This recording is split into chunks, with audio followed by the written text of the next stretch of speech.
Hello मेरे प्यारे साथियों, कैसे हो आप सब। उम्मीद करते हैं बहुत अच्छे होंगे और क्रैश कोर्स की तैयारी में जी जान लगा के तैयारी करने के लिए तैयार होंगे आप सब। तो बच्चों, मैं मनीष झा आप लोग के अपने से प्यारे से परिवार स्टार्ट क्लासेस पे दिल की गहराइयों से स्वागत करते हैं। बच्चों, तो आप लोग इस चैनल पे आप लोग अपने सारे दोस्तों को बता दीजिएगा इस चैनल पे क्रैश कोर्स 2025 के लिए बिहार बोर्ड के लिए ऑर्गेनाइज किया गया ये क्रैश कोर्स आप तमाम बच्चों के लिए अच्छा साबित होगा। और इस चैनल को आप नए हैं तो सब्सक्राइब कीजिएगा, कमेंट कीजिएगा, लाइक कीजिएगा वीडियो देखने के बाद। अच्छा बच्चों, तो चलिए आज हम आपका सिलेबस डिस्कशन करने वाले हैं 12 क्लास 10 के विज्ञान का। प्यारे बच्चों, आप लोग जानते हैं जैसा कि हमारा साइंस क्लास 10 में साइंस 3 पार्टों में बटा हुआ रहता है। पहले भौतिकी, जीव विज्ञान, रसायन शास्त्र। प्यारे बच्चों, 3 भाग में बटा हुआ रहता है। तो प्यारे बच्चों, फिजिक्स में कितने चैप्टर पढ़ने हैं, बायोलॉजी में कितने चैप्टर पढ़ने हैं और रसायन शास्त्र में कितने चैप्टर पढ़ने हैं, ये सारे वीडियो डिटेल्स जानकारी हम आपको आज इस वीडियो में देने वाले हैं। इस वीडियो को देखने के बाद आप अपना दिनचर्या बना लीजिएगा, कैसे पढ़ना है, क्या पढ़ना है। और हाँ, हम समय समय पर अच्छे टिप्स के लिए इस चैनल को सब्सक्राइब कीजिएगा, ठीक है। तो चलिए चलते हैं। पहले हमारे आप जानते हैं जो हमारा परीक्षा होता है बिहार बोर्ड बीएसवी के द्वारा पूरे 80 नंबर की तैयारी आपसे कराई जाती है और 20 नंबर आपके स्कूल प्रधान अध्यापक महोदय के द्वारा आप लोग को दिया जाता है। तो बिना देर करते हुए आप अच्छे से स्कूल पढ़िए, रोजाना स्कूल जाइए अगर आपके स्कूल पढ़ाई होती है तो। और अपने अब 3-4 महीना बचा अपने आप को बंद कैद कमरे में कैद कर लीजिए और जी जान लगा के पढ़ाई कीजिए, जैसा कि आपका मार्क्स अच्छा हो जाए। मिशन 90 प्लस को आप लोग मत भूलिएगा। तो चलिए चलते हैं 80 नंबर, जिसमें हमारा 3 पार्ट आता है, भौतिकी, जीव विज्ञान, रसायन शास्त्र। क्या आप समझे बच्चों? क्या बुक पढ़ने, 3 बुक पढ़ने और 3 बुक में मात्र इतने चैप्टर पढ़ने हैं और आप लोग को मात्र 80 नंबर तैयारी के लिए कहीं नहीं जाना पड़ेगा। विज्ञान आपको हम इतने अच्छे से पढ़ाएंगे, आप लोग समझ जाइएगा अच्छे से। तो चलिए चलते हैं, सबसे पहले शुरुआत करते हैं भौतिकी से। भौतिकी पहले चैप्टर का नाम है प्रकाश का परावर्तन। ये चैप्टर अपने आप में काफी अच्छे मायने रखता है। ये प्रकाश का परावर्तन, इसको इंग्लिश में कहते हैं रिफ्लेक्शन ऑफ लाइट। क्या कहते हैं? Reflection of light. ये बिहार बोर्ड में कम से कम आपका 5-7 नंबर दिला सकता है अगर आप लोग इस चैप्टर को अच्छे से पढ़ लीजिएगा तो। और हाँ, इसी के जुड़वा भाई का नाम है प्रकाश का अपवर्तन।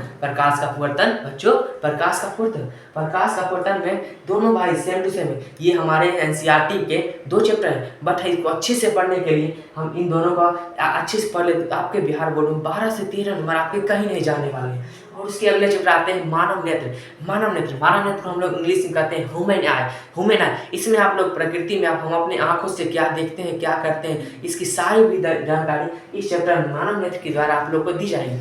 और विद्युत धारा, उसके अगले चैप्टर में इलेक्ट्रिक करंट, कैसे प्रकृति में इलेक्ट्रिक करंट प्रवाहित होती है, क्या से क्या होता है, कैसे किसने कोई रिसर्च किया, क्या किए, ये सारे इस विद्युत धारा। और ये मानव नेत्र की अगर बात करें तो आपके चैप्टर में कम से कम 4 से 5 नंबर, 2 शॉर्ट और 3 ऑब्जेक्टिव तो फिक्स है, आप लिखवा लीजिएगा। और विद्युत धारा ये चैप्टर अपने आप में काफी मायने रखता है बच्चों। तो आप लोग बिना देर करिए पढ़िएगा मन लगा के, और बोर्ड में अच्छे नंबर लाने के लिए हमारे चैनल के साथ लगातार जुड़े रहिएगा। और अगले चैप्टर का नाम है विद्युत धारा का चुंबकीय प्रभाव, इलेक्ट्रिक करंट बाय, चलिए इसको छोड़, विद्युत धारा का चुंबकीय प्रभाव, मैग्नेटिक फील्ड ऑफ करेंटिक लाइन। और इस चैप्टर से आपको 5 से 7 नंबर कहीं नहीं जाने वाले हैं और अच्छे से पढ़िएगा इसको। प्यारे बच्चों, ये सारे चैप्टर अपने आप में बहुत खास है। और अगले चैप्टर का नाम है ऊर्जा के स्रोत, सोर्स ऑफ लाइट। इसको क्या बोलते हैं इंग्लिश में? Source of light. प्यारे बच्चों, बिहार बोर्ड क्लास 10 में इंग्लिश को ज़्यादा मायने मत दिया जाता है, बट आप लोग क्लास 12 में जब जाइएगा तो आपको इंग्लिश में भी कुछ नॉलेज होना चाहिए। इंग्लिश 12 में भी 100 नंबर का होता है। तो चलिए आप लोग भौतिकी देख लिए। इसकी ओवरऑल अगर बात करें कितने नंबर की आपके पूछे जाती है भौतिकी से, तो ओवरऑल आपका 28 से 30 नंबर की पूछी जाती है। तो इसको हम 28 से 30 नंबर की श्रेणी में रख सकते हैं। और अगले जीव विज्ञान, पहले चैप्टर का नाम है जैव प्रकरण। ये जैव प्रकरण हमारी सारी गतिविधियों, हमारे वायुमंडलीय क्या सब जीव के जानकर क्या कहा जाता है, कैसे कौन भोजन करते, क्या करते हैं, सारे चीज की गतिविधियों को बताया जाता है। और ये चैप्टर आप लोग के बिहार बोर्ड में अगर कोई सबसे ज्यादा इंपॉर्टेंट चैप्टर के बारे में अगर बताया जाए तो ये चैप्टर उस मायने से अलग नहीं हटता है। और ये जैव प्रकरण भी अपने आप में एक खास चैप्टर के रूप में कहा जाता है। और दूसरे चैप्टर का नाम है श्वसन। श्वसन ये हमारी मानवीय जीव जंतुओं के कैसे सांस लेते हैं, कौन से जीव को कैसे जिया जाता है, कौन कैसे करते हैं, ये बताया जाता है श्वसन। दूसरे चैप्टर का नाम है श्वसन। और तीसरे में परिवहन। परिवहन चैप्टर भी अपने आप में एक काफ़ी अधिक मायने रखता है। ये जीव विज्ञान का ये सारी बातें अगर आप लोग अच्छे से कंफर्म कर लीजिएगा तो उम्मीद बात अच्छे से समझ लीजिए कि ये कम से कम आप लोग को ओवरऑल 25 से 30 नंबर ये भी आप लोग को दिया जाए। और तीसरे चौथे चैप्टर का नाम है उत्सर्जन के बारे में भी आप लोग क्लास में विस्तार से पढ़िएगा। ये आप लोग सिलेबस डिस्कशन में हम बता रहे हैं। और चलिए अगले चैप्टर का नाम है नियंत्रण और समन्वय। नियंत्रण समन्वय चैप्टर ये पुष्पी पौधों में, मानवीय पौधों में क्या सब होता है, कैसे इनकी सारी डिटेल्स जानकारी आपको इस चैप्टर में दिया जाएगा। और हाँ, इस चैप्टर से याद कीजिएगा आप लोग के 5 नंबर में फंसते हैं नियंत्रण और समन्वय से, तो इस चैप्टर को भूलकर भी मत छोड़िएगा। और अगले चैप्टर का नाम है जनन। बिहार बोर्ड के इतिहास में अगर साइंस के चैप्टर से ज़्यादा क्वेश्चन किसी से उठाया जाता है तो जनन इसको बच्चे पढ़ने के लिए काफ़ी उत्सुक होते हैं और इसको हम आप अच्छे से पढ़ा देंगे, आप लोग कहिएगा हाँ जनन को ऐसे समझाया जाता है। और अगले चैप्टर का नाम अनुवांशिकता। इसे कई बुक में क्या समझा जाता है, अनुवांशिकता था इसके प्रकार कुछ से कुछ, मतलब अनुवांशिकता इसका नाम रखें जो ओवरऑल बिहार बोर्ड कहते हैं। और हमारा पर्यावरण इन दोनों चैप्टर को बिहार बोर्ड थोड़े कम नजरिए से अपने देखते हैं, बट हाँ इन दोनों चैप्टर से भी आप लोग को लगभग 5 से 7 अंक प्राप्त हो जाएंगे। तो बिना कोई देरी किए आप लोग सबको पढ़िएगा अच्छे से। आप लोग चलिए फिजिक्स का पढ़ लिए, जीव विज्ञान का पढ़ लिए, और अब अगले चलते हैं। अगले में रसायन शास्त्र। ये बच्चों को कहीं ना कहीं डर बसा रहता है कि रसायन शास्त्र कैसे पढ़े, क्या करें, कैसे करें, तो उसके लिए मत टेंशन लीजिए और रसायन शास्त्र भी हम आप लोग अच्छे से पढ़ाएं। और पहले चैप्टर का नाम है रासायनिक अभिक्रिया और समीकरण। तो आप लोग रासायनिक अभिक्रिया समीकरण, इसमें मात्र 20 अभिक्रिया है, आप लोग याद कीजिएगा। और इससे आप लोग के ऑब्जेक्टिव ज़्यादा से ज़्यादा इस चैप्टर से फंसने वाले, और हाँ 2 नंबर ये क्वेश्चन भी इस नंबर से फंसने वाले। तो बिना देर के इस चैप्टर को भी अच्छे से पढ़िए।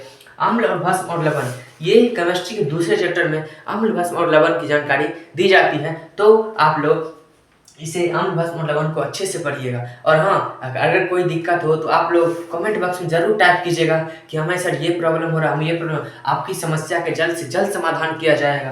और हाँ, और तीसरे चैप्टर का नाम है धातु और अधातु, जिसे हम लोग मेटल और नॉन मेटल के नाम से भी जानते हैं। इसे इंग्लिश में नॉन मेटल और मेटल भी कहा जाता है। इसको अच्छा से पढ़िएगा, इससे आप लोग के 2 नंबर और हाँ 5 नंबर भी इसी चैप्टर से केमिस्ट्री में पूछे जाते हैं, तो बिना देरी के इसको भी पढ़िएगा।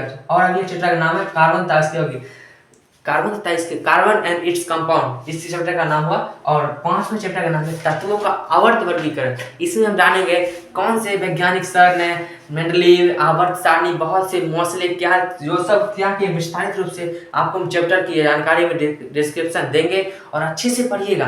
और हाँ चलिए अब हम सिलेबस पैटर्न को जानते हैं। बिहार बोर्ड आपका 80 नंबर का एग्जाम आपसे लेता है। बिहार बोर्ड आपका 80 नंबर से एग्जाम लेता है, जिसमें यह हमारा सिलेबस 2 पार्टों में बटा होता है। पहले होता है सब्जेक्टिव 40 नंबर का आधे, और हाँ बच्चों, और 40 नंबर का ऑब्जेक्टिव तो आप लोग अच्छे से बना ही लीजिएगा, इतने अच्छे से आप लोग को पढ़ाएंगे। हाँ, और रही बात सब्जेक्टिव की आप लोग टेंशन मत लीजिएगा। सब्जेक्टिव में इतना अच्छा से गेस करके बताएंगे क्वेश्चन आप लोग के लिए कि हाँ सीधी एग्जाम में आपको तोड़ फोड़ के आइएगा और हाँ कहिएगा हाँ हम लोग अच्छी जगह से पढ़े थे क्लास 10th में। और हाँ आने वाले इतने अच्छे से पढ़ाएंगे, आप लोग अपने गुरु को मतलब अच्छे से बच्चों को पढ़ा पाइएगा। आप लोग बहुत मध्यवर्गीय परिवार के होंगे जो आगे ट्यूशन पढ़ा के बच्चों को अपना कुछ खर्चा वर्चा चलाना चाहते होंगे, तो हाँ तो इसमें 40 नंबर ऑब्जेक्टिव सब्जेक्टिव। और चलिए आप जानते हैं भौतिकी से कितने सब्जेक्टिव कितने आता है 40 नंबर। तो हाँ बच्चों इसमें हम बता दें आप लोग को 40 नंबर ऑब्जेक्टिव में ओवरऑल इसमें 3 आपको 2 नंबरीय क्वेश्चन बनाने होंगे। 2 नंबरीय क्वेश्चन बनाने होंगे और 3 अगर आप बना लेते हैं तो आपका 6 नंबर 3 अगर आप बना लेते हैं तो आपका 6 नंबर कहीं नहीं जा रहा है। और हाँ इससे आप लोग के लिए एक दीर्घ भी पूछा जाता है, इससे आप लोग को एक दीर्घ भी पूछा जाता है। और भौतिकी में याद रखिएगा भौतिकी का दीर्घ आप लोग को 6 नंबर दिलाएगा। प्यारे बच्चों अगर आप इसे अच्छे से 5 चैप्टर को पढ़ लीजिएगा और आप लोग को 7 दीर्घ उत्तरीय बताएंगे और उसमें से एक जरूर फंसेगा, तो हाँ इसका दीर्घ उत्तरीय में 6 नंबर आता है। तो चलिए अब चलते हैं इसमें, और इसमें भी आप लोग ध्यान कीजिएगा, इसमें भी लगभग 3 आपका 2 नंबरिया शायद पूछता है और 6 बच्चों अगर ओवरऑल हम बात की तो इसमें 28 नंबर से 30 नंबर के बारे में आप लोग पूछेगी, तो 6 नंबर इसमें और 6 नंबर 12, लगभग 12 नंबर आपका भौतिकी इधर कट गया। और इधर बात कीजिए भौतिकी में 12 नंबर, अब 14 ऑब्जेक्टिव आप लोग को कहीं नहीं जाने वाला। और अब बायोलॉजी की बात करते हैं तो बायोलॉजी में आपका 3 नंबर रहेगा, 3 क्वेश्चन 2 नंबरिया का रहेगा और 1 क्वेश्चन दीर्घ का रहेगा। और बायोलॉजी में आपको दीर्घ में मात्र 5 नंबर मिलेगा और इसमें 6 नंबर मिलेगा। तो आप लोग ज़्यादा से पढ़िएगा अच्छा से। और हाँ, इतने अच्छे कंटेंट आपको देंगे जो आप समझ नहीं पाइएगा वीडियो कहाँ से इतने अच्छा नोट्स मिला जो हम लोग पढ़ रहे हैं। तो इसमें दीर्घ की संख्या आप लोग की 1 होगी और इसमें दीर्घ उद्रेक संख्या आप लोग, और चलिए इसमें चलते हैं। और इसमें कहीं ना कहीं आप बच्चों को बहुत ज़्यादा डर रहता है सर इसमें क्या होगा, इसमें टेंशन मत लीजिए। टेंशन हम आप लोग को 5 चैप्टर पढ़ाएंगे, 5 चैप्टर में से आपका 25 लघु उत्तरीय देंगे और उसमें से आपका 5 फंसवे करेगा और अच्छा से। तो चलिए चलते हैं रसायन शास्त्र। रसायन शास्त्र में आपका इसमें भी लगभग 3 आपका 2 नंबरीय क्वेश्चन पूछता है और 1 नंबर दीर्घ आपका और 1 क्वेश्चन दीर्घ आपका पूछता है। मतलब ओवरऑल तीनों बुक से आपका दीर्घ पूछा जाता है। और ये नहीं कि आपको अगर इसमें ही सब आता है तो आप इसमें आपको जिसमें जितना दिया है उतना ही आपको बनाना है। तो बच्चों इसी के साथ आपका हम उम्मीद करते हैं आपको अच्छे से सिलेबस डिस्कशन का लगा होगा। और हाँ, आप नए होंगे तो इस चैनल को सब्सक्राइब कीजिएगा, अपने उस दोस्तों को भेजिएगा जो आप लोग पढ़ने के लिए बेताब हो रहे, अच्छे से पढ़ाइएगा। और हाँ, ये नहीं कि अपना फायदा देख के दूसरे का, एक दोस्त वही होता है जो एक अच्छे दोस्त के लिए आमने कर। तो आप लोग के लिए हम एक शायरी जाते जाते बोलना चाहते हैं, तू हंस तू मुस्कुरा तू रोना कम कर दे, तू हंस तू मुस्कुरा तू रोना कम कर दे, आज जो पड़ोसी तुम्हें ताना मार रहे हैं, आज जो पड़ोसी तुम्हें ताना मार दे, यार उसके लिए तो कुछ पढ़ ले, यार उसके लिए तो कुछ पढ़ ले। तो जय हिंद, भारत वंदे मातरम।